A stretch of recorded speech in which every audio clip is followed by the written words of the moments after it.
On today's World Insight with Qian Wei, an uphill struggle for a Brexit deal. Can Mrs. May negotiate an acceptable one in time? The deal would be rejected by a significant margin. And the French president holds out an olive branch to Yellow Vest protesters. Could income and tax breaks do it?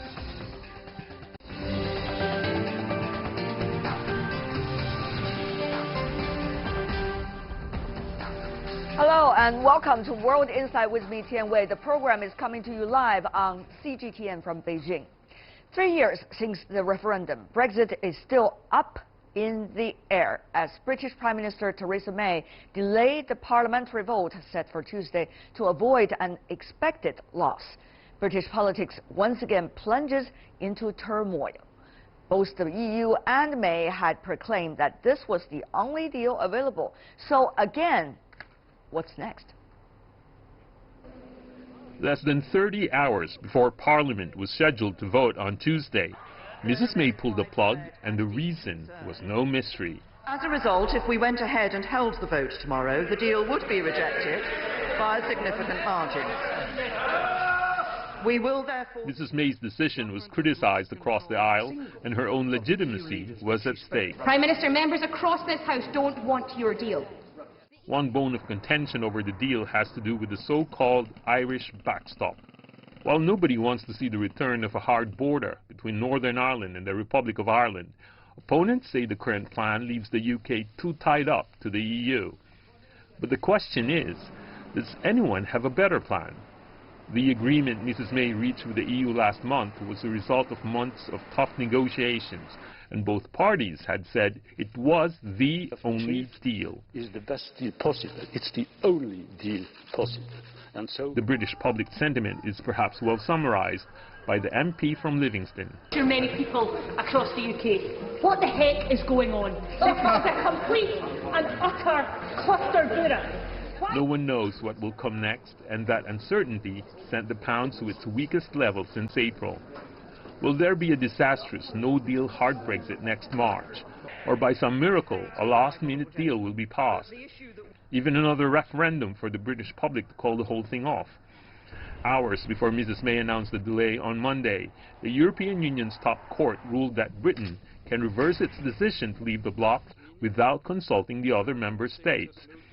European Council President Donald Tusk says he wants to help Mrs. May pass the deal, but renegotiations are not on the table. Uncertainty persists as the British government keeps pursuing a divorce deal that keeps the benefits of being married.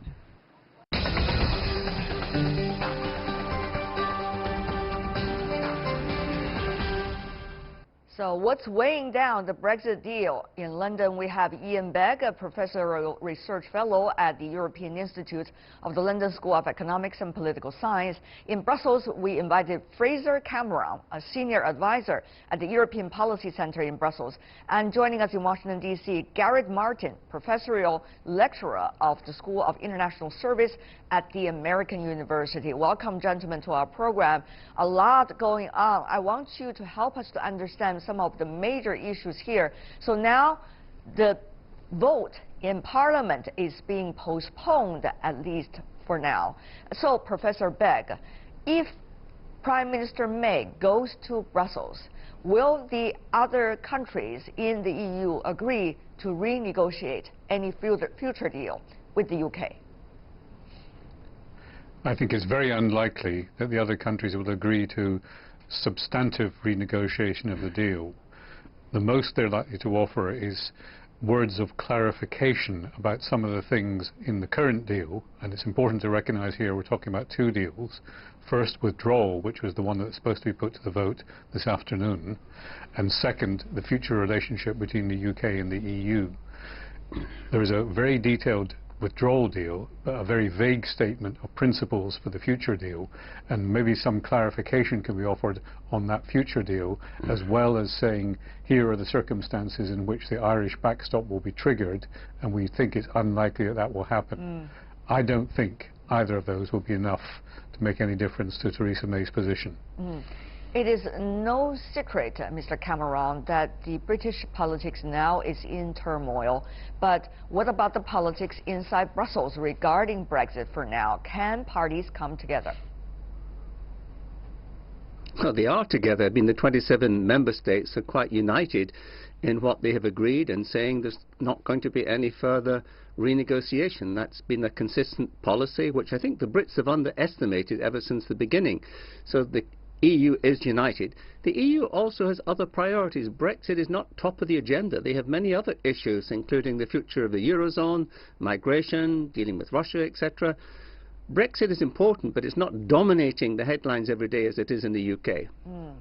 Mr. Martin, how important is the fate of Prime Minister May now in terms of the fate of Brexit inside the UK?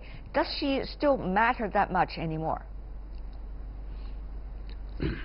Well, I think she does matter insofar as the fact that I don't think other parties or other opponents, while they're very critical of Theresa May's leadership, don't necessarily want to be viewed as responsible for the outcome.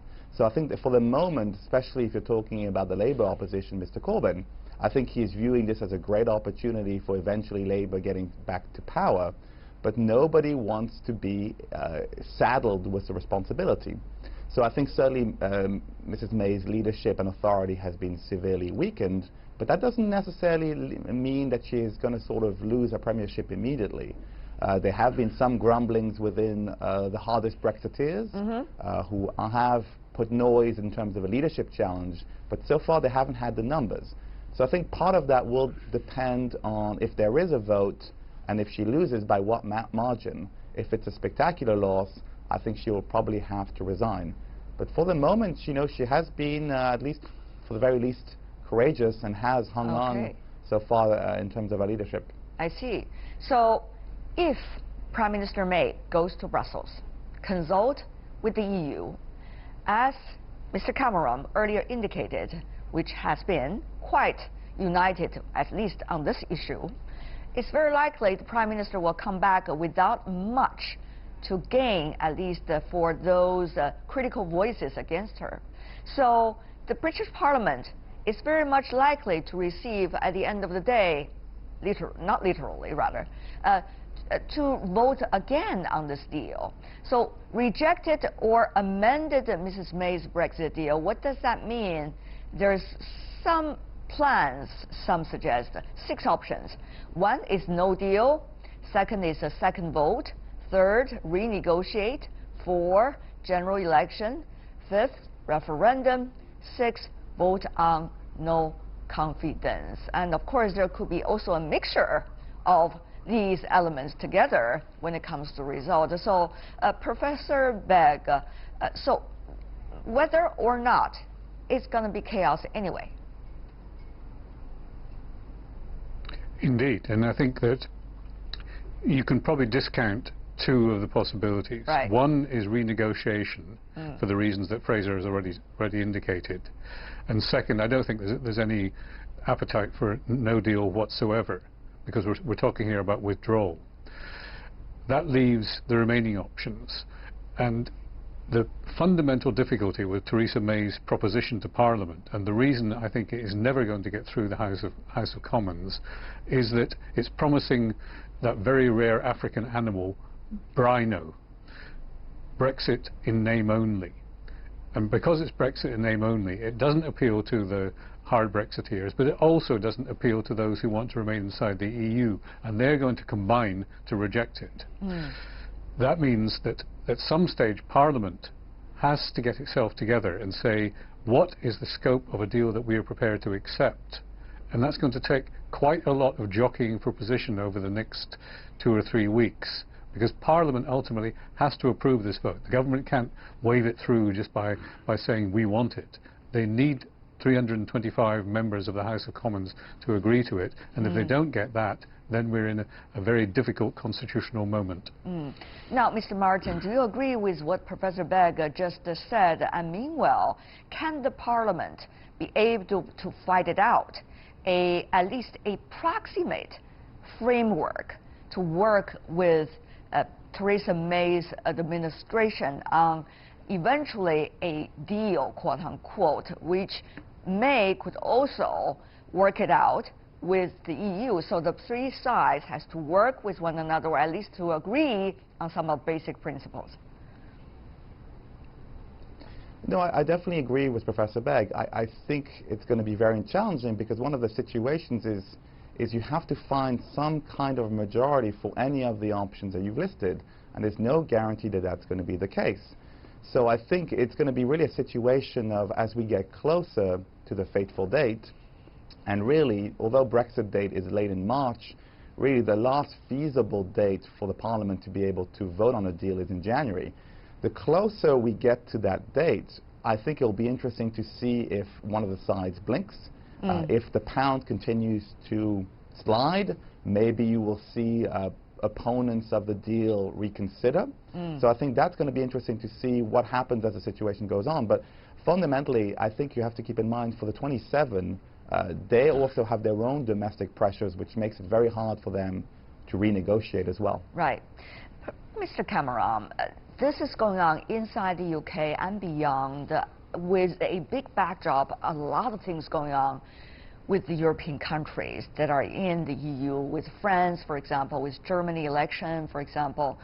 So how likely that there will be any kinds of empathy or streamlining of principles within the EU about priorities that would help the UK in a way to work out even better than the current deal that the UK has got? Is there any hope?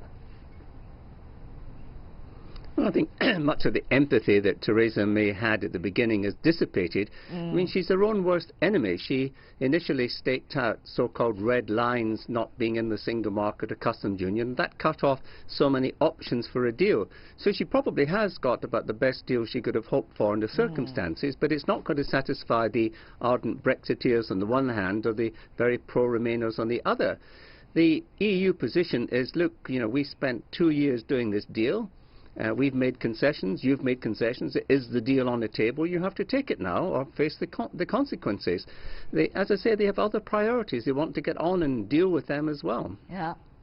In other words, Professor Begg, just to be frank here, is the UK still that relevant at all, anyway, to the EU anymore? I mean, after almost 2 years of the so-called Brexit decision made by the country. Yes, it is, because it's still a big market, it's still a big security player, and there's another number of other attributes that the rest of the EU welcomes. I think what we're now heading to is the need for Parliament, which you can see in the picture behind me, to assert itself, and quite possibly the solution to this, I've just finished a blog which will be published later today on this, may well be to try to get a national government inside the UK instead of a partisan political government. Now that is not going to be easy. It will mean the Labour Party coming to its senses, it means the Conservative Party coming to its senses and trying to work in the national interest instead of trying to manage their own individual parties. But I don't really see any other way of Parliament coming together sufficiently to approve any deal unless there is cross-party collaboration on this. And at that point, two options would remain. Either Parliament on its own decides, here is what we have decided on the basis of everything we've heard since the referendum, or they say we have to go back to the people and have a second referendum. These are very, very difficult political decisions. Right.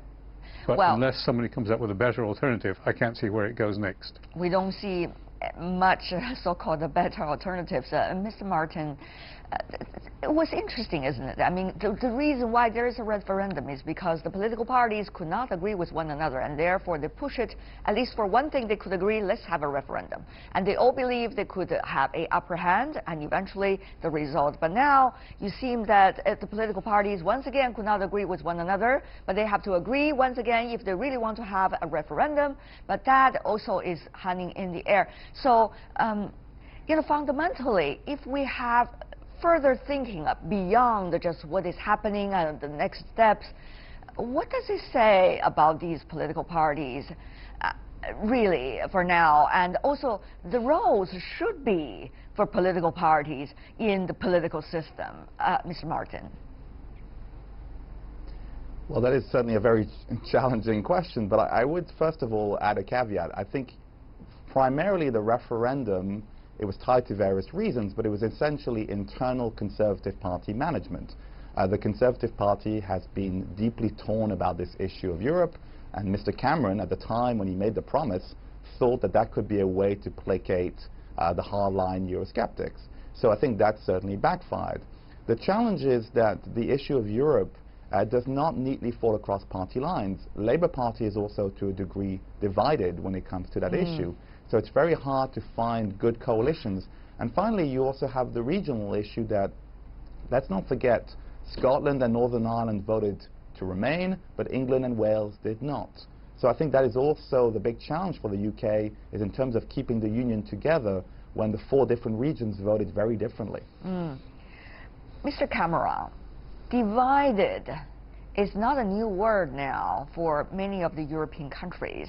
If you look at France, what is going on over there, you also look at Ms. Merkel's political parties earlier, before the election, you could probably tell 1 or 2 evidence of that. But it seems that this UK issue about the Brexit is a crystallization of it, and that's likely to paralyze even further of a quite a developed economy and certainly people's confidence about it.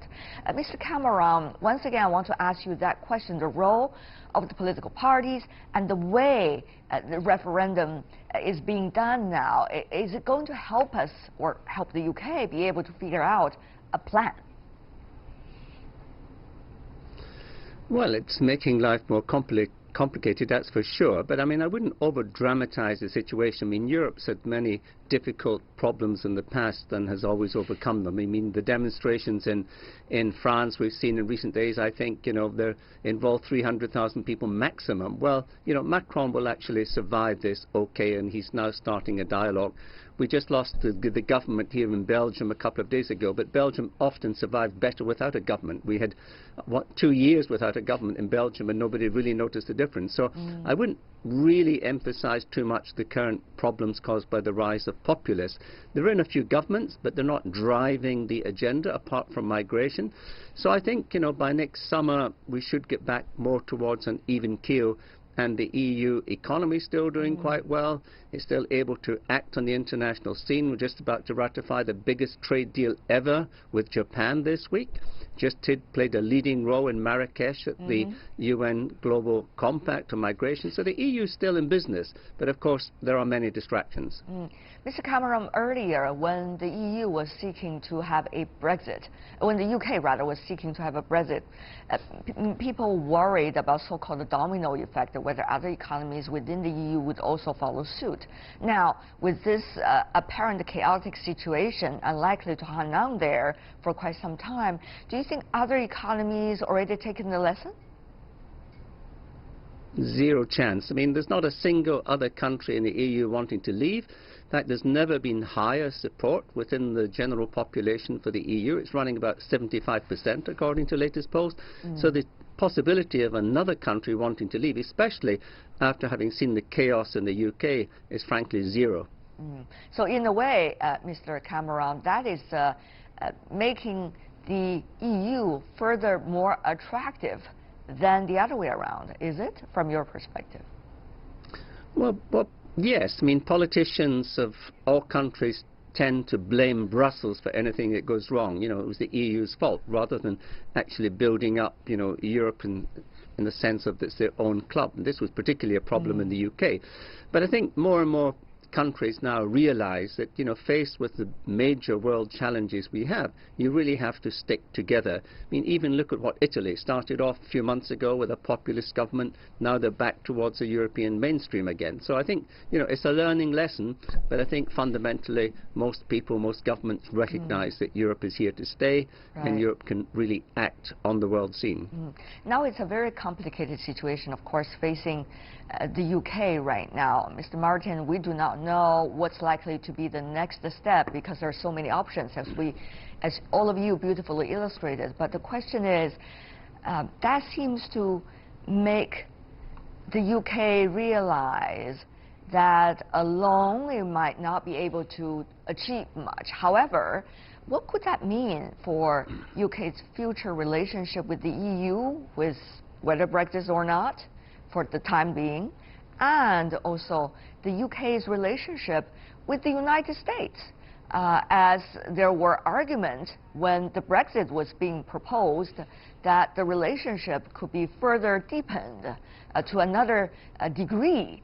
So what do you make of the UK's future choices when it comes to foreign relations? Well, I think that's a very interesting question, because when the Brexit campaign was happening, the Leave camp seemed to suggest that the UK could have it all. They could keep the best advantages of the EU without some of the responsibilities, that they could still go on in the world and make better trade deals. I think what the UK is now finally having to do is face the fact that they will have to make changes. If they want to maintain frictionless, or as frictionless as possible, trade with the EU, they may have to have some kind of option where they remain closer tied by the rules of the EU. That might be a Norway option, or that might be a customs union, but then has implications. If they are in the customs union, they are not then free to make these trade agreements with the United States. So it's really a pivotal moment, I think, for the UK leadership to realize that they have to decide what they want and what they cannot have. Mr. Begg, from now until the next big decision is being made, we don't know what the decision would be like, though. So who's going to be in charge? What's likely to happen to the politics? Well, at a government level, for the foreseeable future, it's still Theresa May, unless her party colleagues decide it's time for the Julius Caesar Act and stab her in the back. But what's changed over the last week is that Parliament has asserted itself vis-à-vis the executive, vis-à-vis the government. And it's now up to Parliament, I think, to try to work out how it wants to use its new assertiveness to steer the way this happens. Formally in the British system, the government proposes and the Parliament then votes on whether or not to do things. And normally Parliament is not in a strong position to make the initial proposition. But the way the politics have been evolving the last few days, I suspect that it's now incumbent on Parliament to articulate positions that are going to resolve what is turning into Brexit chaos. I see. Very fascinating situation, though worrisome as well at the same time. But for now, thank you so much, the three of you, helping us to understand the latest and what's next. Ian Begg, Fraser Cameron, Gary Martin, thank you so much, gentlemen, for being with us. Thank you, Wei. Thank you. And stay with us here on World Insight. Still to come on the program, the French president holds out an olive branch, apparently to Yellow Vest protesters. Could income and tax breaks do it? We'll get some answers right after this break.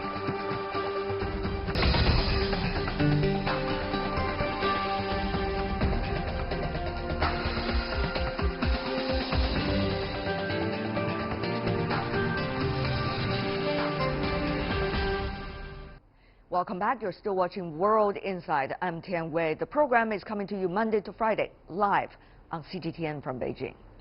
French President Emmanuel Macron has announced that there is a raise in the country's minimum wage and the scrapping of taxes on overtime. He made the announcement in a speech aimed at addressing the so-called Yellow Vest protest movement beginning on Paris streets a month ago.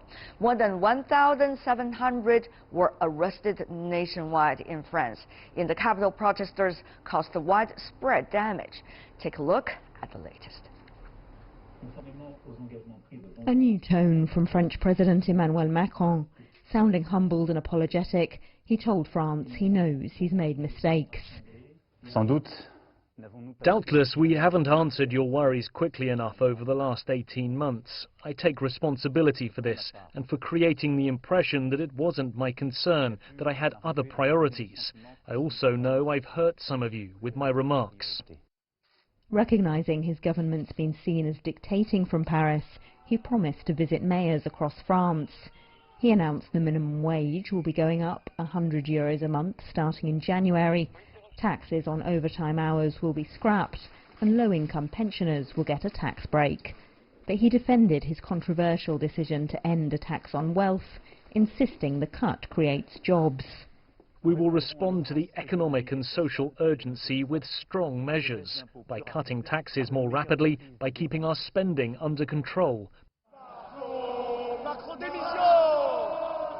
The president is looking for ways to end weeks of demonstrations that have already hit the country's economy. On what should have been the busiest shopping weekends of the year in the run-up to Christmas, the French Retail Association says shops saw a 17% drop in foot traffic. Shopkeepers are running out of patience.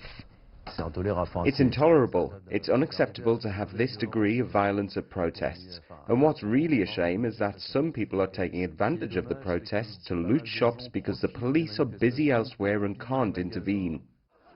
The protesters say this government and previous leaders have ignored the everyday concerns of low-income people for decades.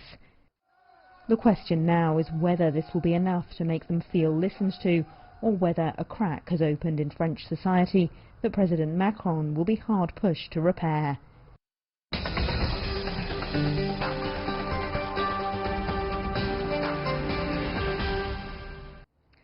So was Mr. Macron's response to the protesters enough? Will France once again come back to peace? We have with us in our Beijing studio Cui Hongjian, head of the European Studies Department with China Institute of International Relations. In Paris, we invited Joe Ruet, who is the chairman of the Bridge Tank. And in Brussels, we have Alexis Poulain, the co-founder of Le Monde Modern. Welcome to the three of you. Gentlemen, I want to start by asking you, Mr. Ruet, you heard the speech, apologetic. You heard about the policies. Will that be able to turn back the clock, or rather be able to change the situation a bit on the streets? Tianwei, ni hao. I think it was part apologetic and part, I'm happy to be here again, part apologetic and part giving the direction. Apologetic was important because President Macron committed himself to politics because he had felt this disarray in the French society, and the French society had felt he had abandoned that on the way. So he got apologetic on his miscommunication, on his lack of explanation about the measures, and maybe on being too hurried on some of those measures. So I think that this will bring back the confidence in a majority of the yellow vests. That's definite. And that will bring back the confidence all the more that he started re-explaining what are his reforms. Yesterday, we could hear again a President Macron, which we had been hearing during the campaign when he was elected and giving the support by the people. And he said that his legitimacy comes from the people. So I think this can definitely help in putting France back on track and in putting the confidence that the President knows what is the track of reforms. I see. Mr. Poulain, to you, we see the French President have been taking some measures. For example, Mr. Macron has sought to appease the protesters by eliminating taxes on overtime pay, cutting taxes for pensioners, and also offering an end-of-the-year bonus to workers. But some suggest this is only minor relief to some of the middle class. You know, of course, views are very different. But what do you think? Will these measures be able to at least help those angry on the streets to go back home and think about not just what they're going to get, but also what Mr. Macron has been suggesting, the long-term economic prospect of the country?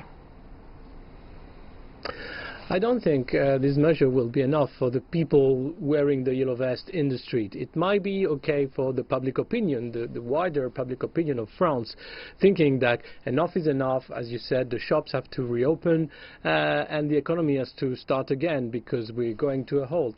But for the people wearing yellow vest, clearly there's another objective now, is to get Macron out of the Élysée. It was what they were chanting in the street from the start, and it is still what they want. It's been been too little too late for these people, and the measures that have been announced yesterday, some of them were in the campaign program of Emmanuel Macron. So it's not just extraordinary measure, it's just something that he promised that would happen in 5 years, and because of the protest he had to put on the table now a measure that he was planned to use later in his mandate to be re-elected, maybe in 2022. So clearly the anger is still there, and it's not clear what will the Yellow Vest do next weekend and the week after. Right. Mr. Cui, of course, nobody should suggest that the Yellow Vest people on the streets are necessarily going to represent the majority of those French inside the country. And therefore, what they want, are they necessarily the rest of the country want? That's also a big question mark. Having said that, though, Mr. Cui, no secret, French economy not doing well. Even for the recent quarter, the growth rate has been dropped down, the prediction from 0.4 to now only 0.2. And also, the reason why President Macron earlier argued about tax cuts for businesses and so on is for reviving, as he sees it, the way to of the economy. So, Mr. Cui, how will France be able to balance so-called the short term with those who feel they are being disadvantaged vis-à-vis the long term of the prospect of the economy, Mr. Cui? Yes, I think it would be very difficult for France, for President Macron to take a balance between this so-called development or economic growth and maybe at the same time the more fair, distribution, like we want to find recently for this Yellow Vest movement. I think this movement is also a showcase how it is difficult for French government to keep the balance. Also, we know so far maybe the big problem or challenge for French economy is how to improve its competitiveness by doing some reform, maybe of course for long term.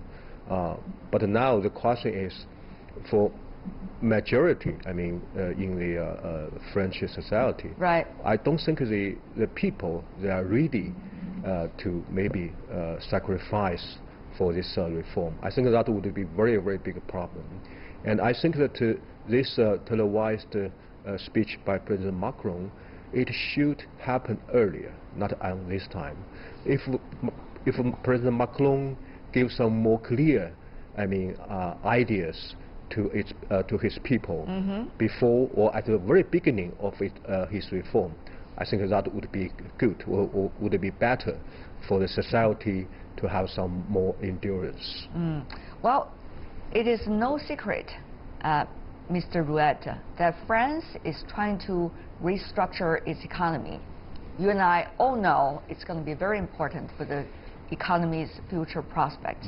Meanwhile, the country is also trying to handle its debt problems, because Macron has asked his other EU partners to be able to watch out what they have in their debts. And certainly nobody knows this tax cuts and also further pensions, where the money going to come from.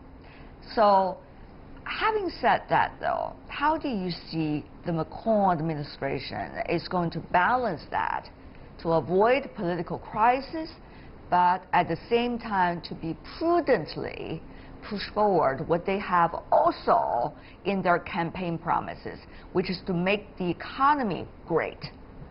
I wouldn't use again, but rather it is a trend. Well, it's a very great question. To answer it, I need to maybe first disagree with what was said before. We have a low growth, but we have employment. We have had job creations. The second thing is that President Macron has also promised he will study a new tax, whereby companies which are making profit in our country will be taxed, and that will call for redistribution. That way to solve some of the revendication, the sound revendication of the Yellow Vest, and not just the revendication that we will oust the president. That's just radical. It's not the majority even of the Yellow Vest. You know, so this measure can help, and this can help finance. And the last thing is about competitiveness. Many studies show we are competitive. What we lack now is a way for the people to spend. We need some consumption contribution to the economy, and I think that this measure of €100 might sound not enough, but it's like adding a 13th month of salary to people who earn 12 months of low salary. That can help boost the growth and can be financed. I'm rather optimistic. Can be financed. How will that be financed to you? Well, how is it likely to be financed? I mean, you talk about the taxing the tech firms, you know, Google or others, particularly American firms, but yes, you could do that, and yet that's likely to also impact people's image about France as an investment destination, and at the same time, how sustainable will that be? And how much eventually can they really provide to give momentum and sentiment in a way to what you have just argued, to revive the economy? Investors never come to a country just because they have zero tax. They come because they will make profit, first of all, and because the economy is interesting as a market. Let's take the example of Huawei. Huawei has chosen France to be the headquarters of its European activities. Huawei contributes more to jobs creation in France than many other companies, French companies, which have become multinational. But the question is, Mr. Brouet, Huawei or another company from any other country is not going to revive the French economy, right? You have to revive your own economy. So generally speaking, where does the money come from? That is the question. I guess that's also the question the president has to think about. I know.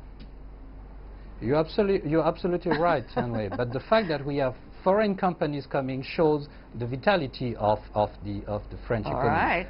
It's not nice to praise the French multinationals. I wanted to praise rather the investors, one of them being Chinese. Investors are willing to come. Many studies. The day Mr. Macron was preparing, Friday, when he was preparing for the police organization of Saturday, he received a large delegation from the Silicon Valley for the startup nations. They were interested, they're still interested in funding the new economy of France. So we have the way to finance that. Just a minor qualification, this €100 more is not on the salary. So it's more on the prime. So it will not, first of all, have a snowball effect on all the other salaries, so it's very limited to the people who have the lowest salaries. That's the first thing. And B, second of all, it will not be, I would say, eligible to later earnings like pensions, retirement schemes. So it's very limited in terms of cost. So Mr. Poulin, hidden costs. Mr. Poulin, this is a precedent. It seems that President Macron, in response to the latest crisis going on in the country, he sets. It gives a signal also to the others. Once they go onto the streets, once they protest in the way of a riot, as long as they do it long enough, there could be possibility that policies toward them can be changed. So many wonder also, despite of the fact that it's important for the government to listen to the voices of people on the streets, but what about this precedence it seems that the president is now setting in front of him? Well, it's not the first time. I mean, France has a long-standing culture of revolution and revolt, and clearly the French think that going in the street actually is the best way to get heard when governments don't want to hear. So it's just another iteration of this. We had May 68, we had the French Revolution, but other riots in 47, for example.